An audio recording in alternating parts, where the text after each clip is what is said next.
Question number 4 का 4 part. इसमें दिया गया है कि एक राजमार्ग पर दो समान ए और बी 100 किलोमीटर की दूरी पर है। तो यहाँ पर इस पर दो स्थान है, तो ये ए हो गया, ये बी हो गया। इन दोनों के जो बीच की दूरी है वो है 100 किलोमीटर। ये इसमें दिया गया है। एक कार यहाँ से चलती है ए से, तथा दूसरी कार बी से एक ही समय चलना प्रारंभ करती है। दूसरी कार बी से चलती है। यदि यह कारें भिन्न भिन्न चालों से एक ही दिशा में चलती है, दोनों कारें क्या है, एक ही दिशा में जा रही है, ये भी इस साइड में जा रही है तो ये भी एक अगर दिशा में चलती है तो उसकी चाल क्या है, वो कम हो जाती है, स्पीड क्या है, कम रहती है। प्रारंभ करती है यदि यह कारें भिन्न भिन्न चालों से एक ही दिशा में चलती है, तो अगर ये एक ही दिशा में चलती है तो वे 5 घंटे पश्चात मिलती है। तो समय क्या दिया गया है, वो दिया गया है 5 घंटे बाद में ये मिलती है।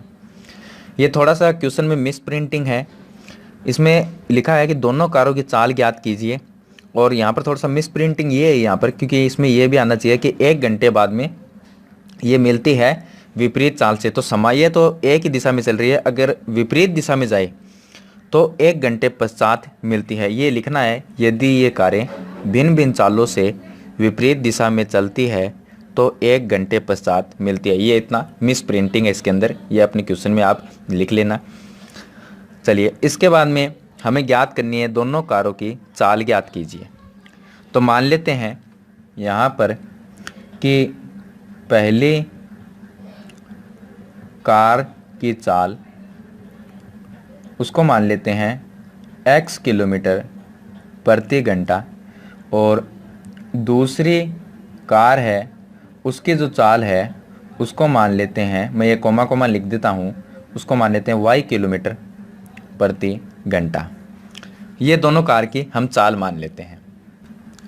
अब देखिए, दोनों कारों की अलग अलग चाल हो गई, x किलोमीटर प्रति घंटा और y किलोमीटर प्रति घंटा। अगर दोनों कारें एक ही दिशा में जाती है, मतलब कि दोनों कार एक ही दिशा में जा रही है, तो उनके बीच की जो अपेक्षित चाल है वो क्या हो जाती है, कम हो जाती है, यानी कि उसमें माइनस कर देंगे। तो यहाँ पर लिखेंगे दोनों कारों की अपेक्षित चाल, अपेक्षित चाल क्या होगी, कम हो जाती है, तो x माइनस वाई हो जाएगा। और दूसरा मैंने यहाँ पर लिखा था जो मिस प्रिंटिंग है, उसमें अगर विपरीत दिशा में जाए तो यहाँ पर लिखेंगे दोनों कारों की, अगर विपरीत दिशा में जाए तो अपेक्षित चाल क्या होगी, अपेक्षित चाल बराबर, अगर वो हो जाएगी x प्लस वाई, अगर विपरीत दिशा में जाती है तो प्लस हो जाएगी। तो यहाँ पर लिख देना है, ये तो इसकी समान दिशा में है, मतलब एक ही दिशा में जाती हो दोनों, और ये विपरीत दिशा का है, अगर विपरीत दिशा में जाए तो अपेक्षित चाल x प्लस वाई हो जाएगी। ये यहाँ पर मैंने ब्रैकेट में लिख दिया है, इससे समझ में आ जाएगा कौन सी किस साइड में कौन सी दिशा में चल रही है। अब देखिए, हमें यहाँ पर ज्ञात करनी है इसकी चाल। हमें ये पता है कि एक फॉर्मूला होता है जो समय, दूरी और चाल के बीच में होता है। वो क्या होता है, समय बराबर दूरी बट्टे चाल। अगर चाल ज्ञात करनी हो या दूरी ज्ञात करनी हो या समय ज्ञात करना हो तो इसी फॉर्मूले से ज्ञात करते हैं। अब देखिए, प्रश्नानुसार, प्रश्न में क्या कहा गया है, प्रश्नानुसार इसमें लिखा है कि यदि यह कारें भिन्न भिन्न चालों से एक ही दिशा में चलती है तो 5 घंटे पश्चात मिलती है, यानी समय कितना हो गया, 5 घंटे। तो इस फॉर्मूले में रख देंगे, यहाँ पर समय है 5 घंटे बराबर दूरी कितनी है, दोनों के बीच की दूरी है 100 किलोमीटर। तो ये हो गया 100 अपॉन में चाल कितनी हो गई, एक ही दिशा में चलती है तो समान दिशा में चलती है तो x माइनस वाई हो जाएगा। तो यहाँ पे लिख देंगे x माइनस वाई। अब देखिए, यहाँ से एक समीकरण बनाएंगे। तो इसमें जो समीकरण हमें बनानी है वो देखिए, यहाँ पर वज्र गुणा करेंगे, 5 को x माइनस वाई से गुणा करेंगे तो 5x माइनस 5y बराबर 100 को 1 से गुणा करेंगे तो ये आ जाएगा 100। ये एक समीकरण आ जाएगी हमारे पास में। चलिए दूसरी समीकरण हम कैसे बनाएंगे, वो हम विपरीत दिशा से बनाएंगे। इसमें भी फॉर्मूला यही लगेगा। अब देखिए विपरीत दिशा का अगर ज्ञात करते हैं तो इसमें विपरीत दिशा में देखिए, यदि ये कार्य भिन्न भिन्न चालों से विपरीत दिशा में चलती है तो 1 घंटे पश्चात मिलती है। तो समय कितना है, 1 घंटे। तो फॉर्मूले में रखेंगे समय बराबर 1 घंटे, बराबर में दूरी सेम ही रहेगी 100 किलोमीटर है, अपोन में विपरीत दिशा में चाल कितनी है, x प्लस वाई है, तो इसके नीचे x प्लस वाई आ जाएगा। इसके नीचे 1 लिख देंगे, वज्र गुणा करेंगे इसको। तो देखिए 1 को x प्लस वाई से गुणा करेंगे, x प्लस वाई बराबर 100 को 1 से गुणा करेंगे, ये आ जाएगा 100। ये हो गई समीकरण 2। अब समीकरण 1 और समीकरण 2 से हमें क्या ज्ञात करना है, दोनों कारों की चाल ज्ञात करनी। तो पहली कार की चाल x है, दूसरी कार की y है, तो x y के मान है वो ज्ञात करने हैं, तो वो इसकी चाल होगी। चलिए अब इसको आगे सोल्व कर लेते हैं। तो देखिए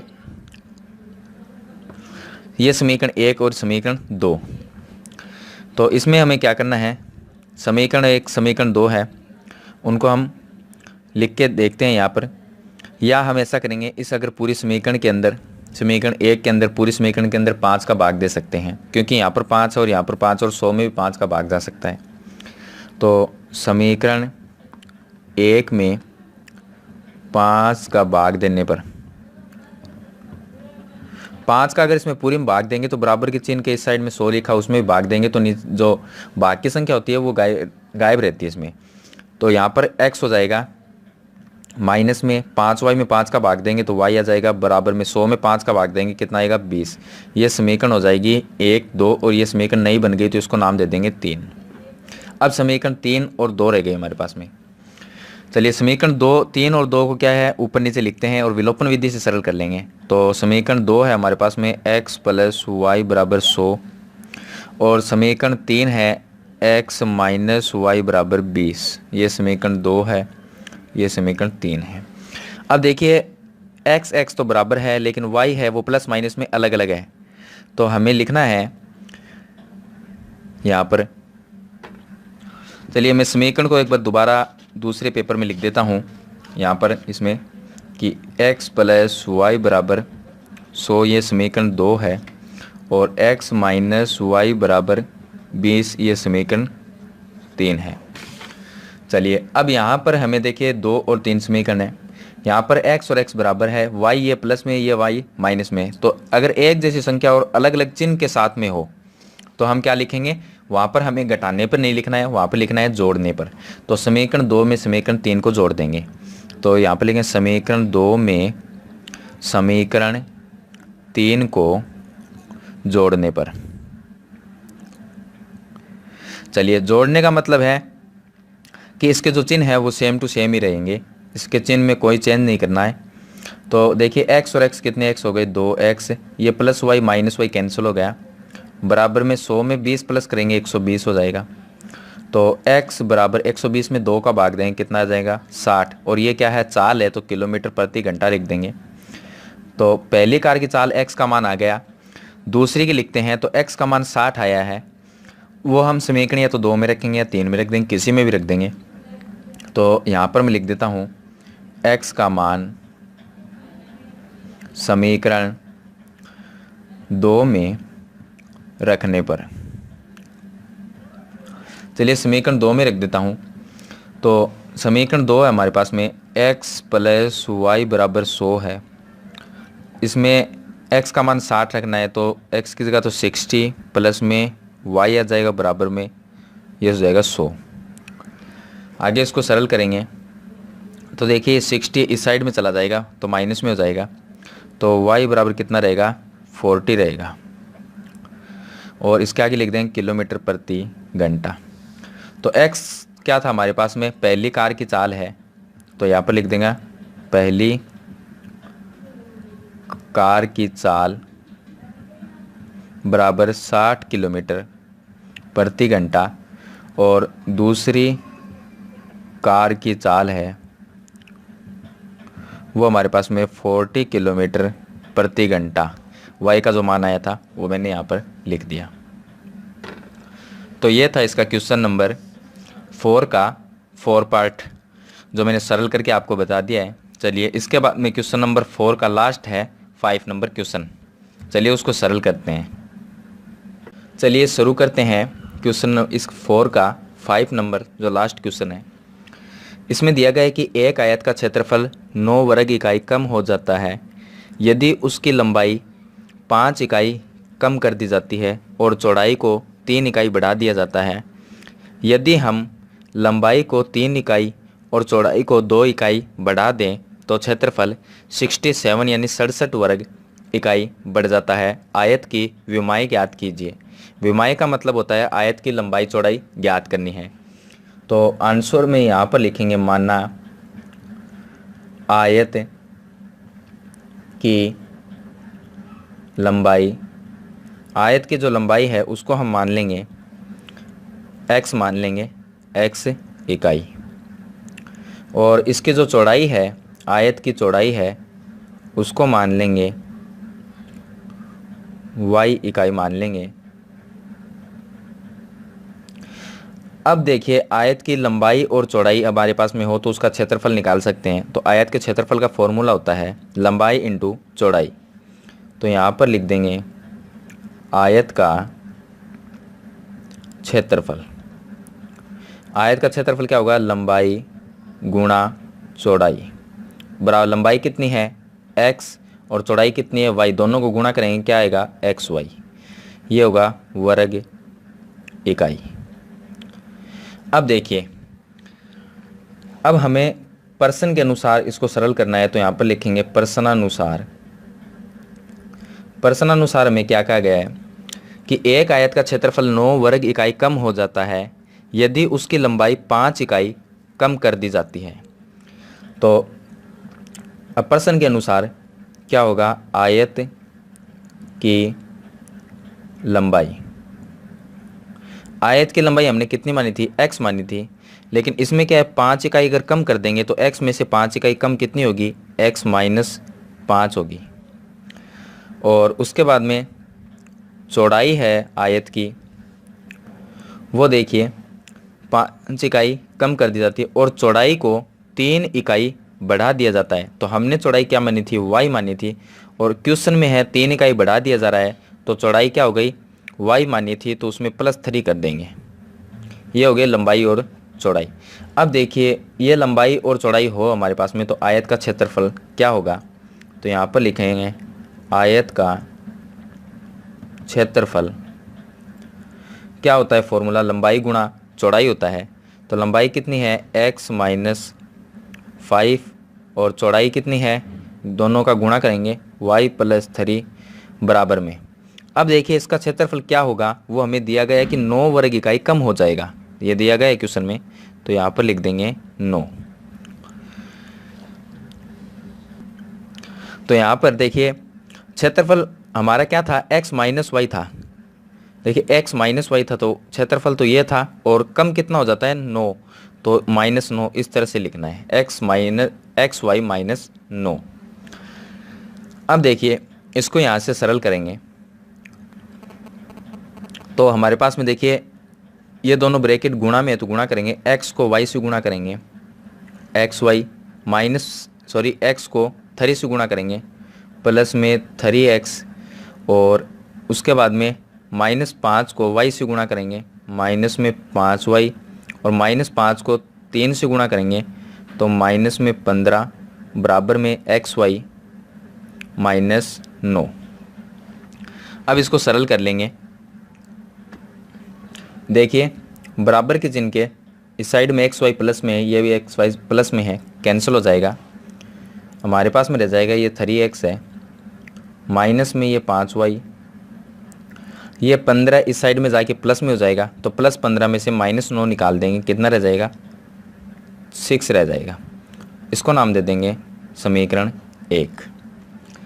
चलिए ये तो प्रश्न की पहली शर्त थी, उसके अनुसार हमने ये पहली समीकरण है वो निकाल ली है। अब दूसरी शर्त क्या है प्रश्न की? तो यहाँ पर लिखेंगे दूसरी शर्त। चलिए दूसरी शर्त में क्या है? तो यहाँ तक हमने कर लिया।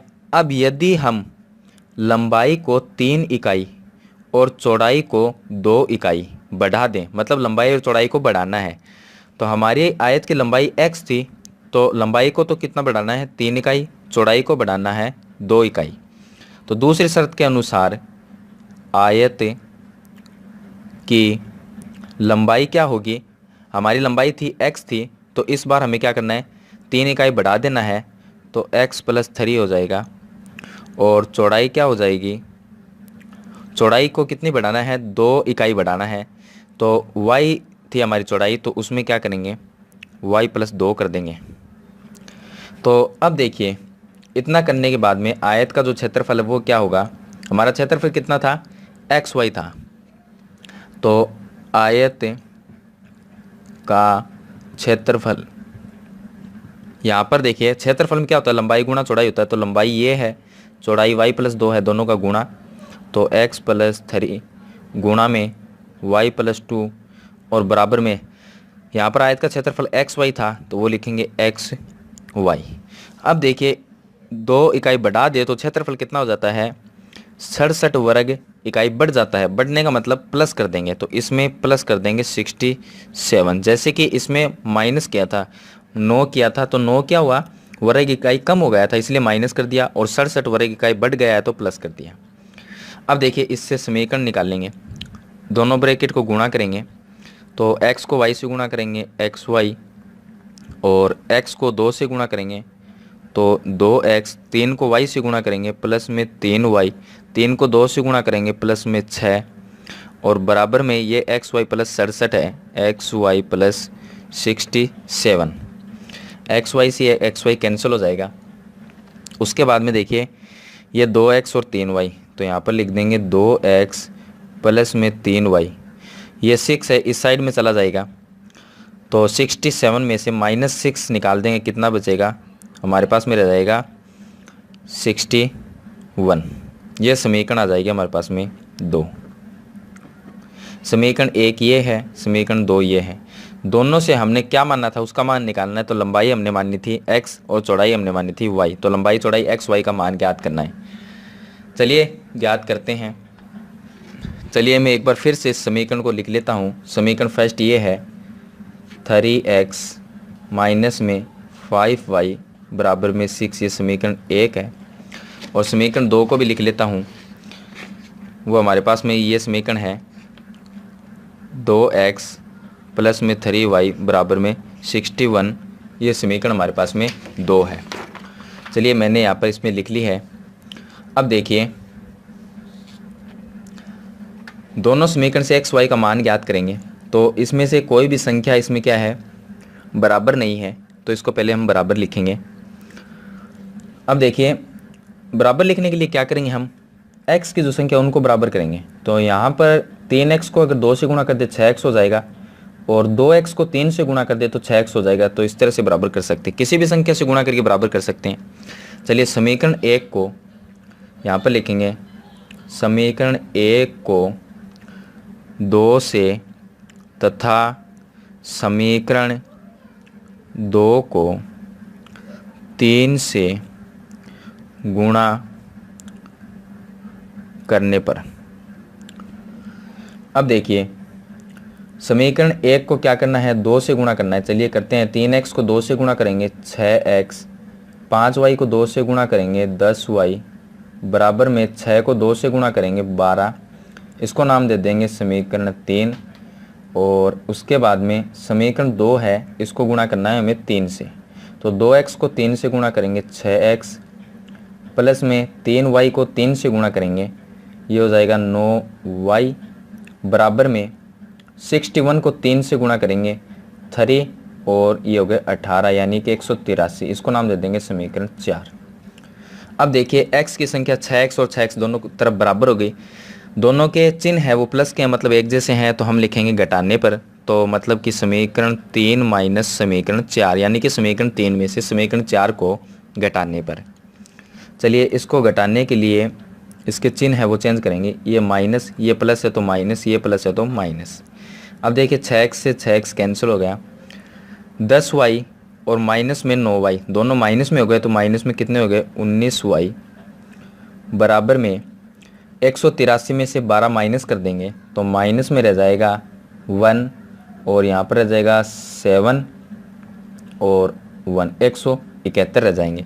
माइनस से ये माइनस कैंसिल हो जाएगा, 19y बराबर 171 आ गया। y बराबर 171 में 19 का भाग देंगे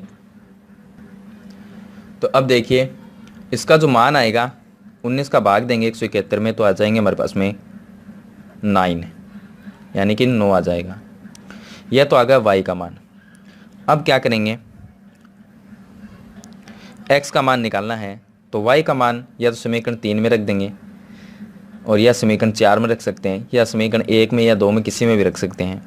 तो यहाँ पर लिख देंगे यहाँ पर लिखेंगे y का मान समीकरण 1 में रखने पर, समीकरण 1 में रखते हैं। चलिए समीकरण 1 है 3x माइनस 5y बराबर 6, 3x माइनस 5y बराबर 6।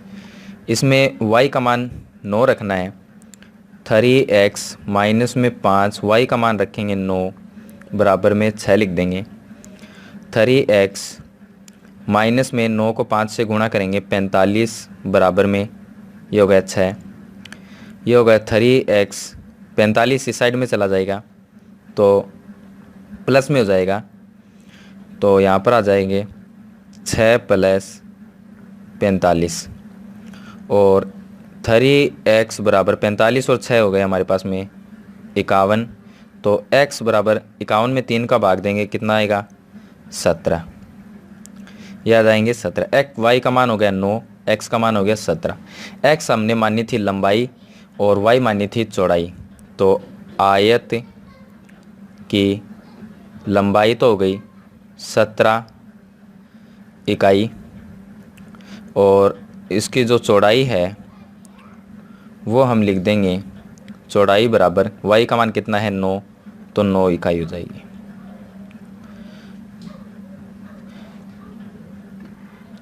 तो ये थे क्वेश्चन नंबर 5